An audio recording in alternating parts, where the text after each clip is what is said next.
উত্তর ২৪ পরগনার শাসনে বিদ্যুৎস্পৃষ্ট হয়ে এক যুবকের মৃত্যু, আর তার জেরে তুলকালাম। অভিযোগ, হাই ভোল্টেজ বিদ্যুতের তারের ঠিক নিচে নিয়ম না মেনে নির্মাণ হচ্ছিল, আর সেখানেই কাজ করতে গিয়ে বিদ্যুৎস্পৃষ্ট হয়ে মৃত্যু হয় রাজমিস্ত্রির। আর এরপরেই বাড়ির মালিকের গ্রেফতারি চেয়ে তুমুল বিক্ষোভ।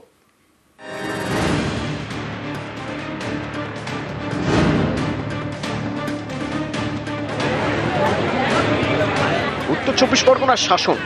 এখানকার গোলাবাড়ি দাদার মোড় এলাকায় নিয়ম না মেনে নির্মাণের অভিযোগ, সেখানে বিদ্যুৎস্পৃষ্ট হয়ে রাজমিস্ত্রির মৃত্যু। তারপরেই তুমুল উত্তেজনা, দেহ আটকে ব্যাপক বিক্ষোভ, পুলিশের গাড়িতে ভাঙচুর।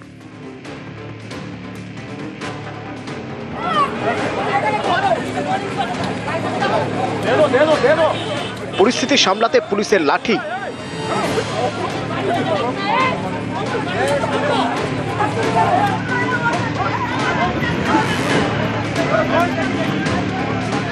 বেশ কয়েকজনকে আটক করে পুলিশ।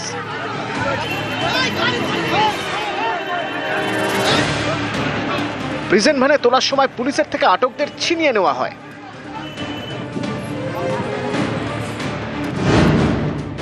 শাসনের গোলাবাড়ির বাসিন্দা ফারুক ইসলামের একতলা বাড়ি। বাড়ির ছাদ থেকে ফুট ৩ উপরেই হাই ভোল্টেজ বিদ্যুতের তার। তা সত্ত্বেও ফারুক দোতলা করছিলেন। স্থানীয়দের অভিযোগ, নিয়ম না মেনেই দোতলা তৈরি করা হচ্ছিল, তাই ছাদ ঢালাইয়ের জন্য কেউ রাজি হচ্ছিলেন না। অভিযোগ, রাজমিস্ত্রি সাইফুল ইসলামকে টাকার লোভ দেখিয়ে রাজি করান ফারুক ইসলাম। সোমবার ছাদে কাজ করতে ওঠেন সাইফুল। হাই ভোল্টেজ তারে হাত লেগে যায়, বিদ্যুৎস্পৃষ্ট হয়ে ঘটনাস্থলেই মৃত্যু হয়। ঘর হচ্ছিল, সে কারেন্টের তারে জায়গা দিয়ে ওখানে, কিন্তু জোর জবরদস্তি করে যাই ঘর মালিক তুলে দিয়েছে।